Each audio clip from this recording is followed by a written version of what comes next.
बिस्मिल्लाहिर्रहमानिर्रहीम। अस्सलाम वालेकुम वरहमतुल्लाहि वबरकातुहू।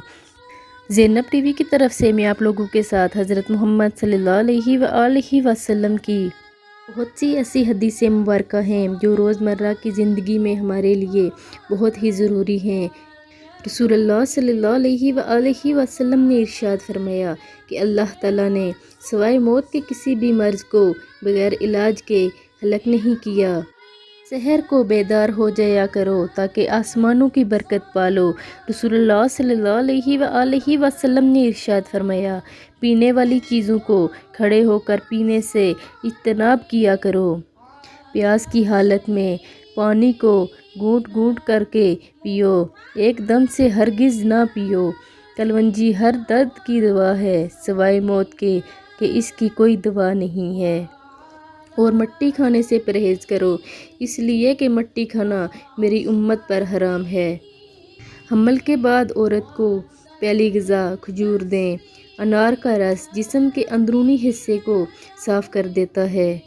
शहद बेहतरीन ग़िज़ा है, ये दिल को तरोताज़गी अता करती है और हाफ़ज़े को कवी करती है।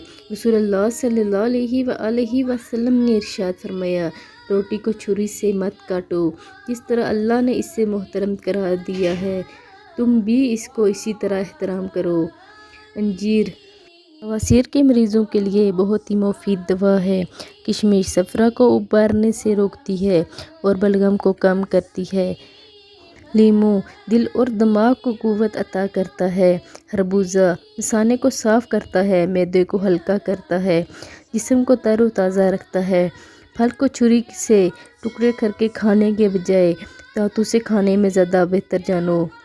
खरबूजा जन्नत का एक फल है, इसे खाने में गफलत ना करो। एक फल है जिसके खाने से आँखों की बीनाई तेज़ होती है।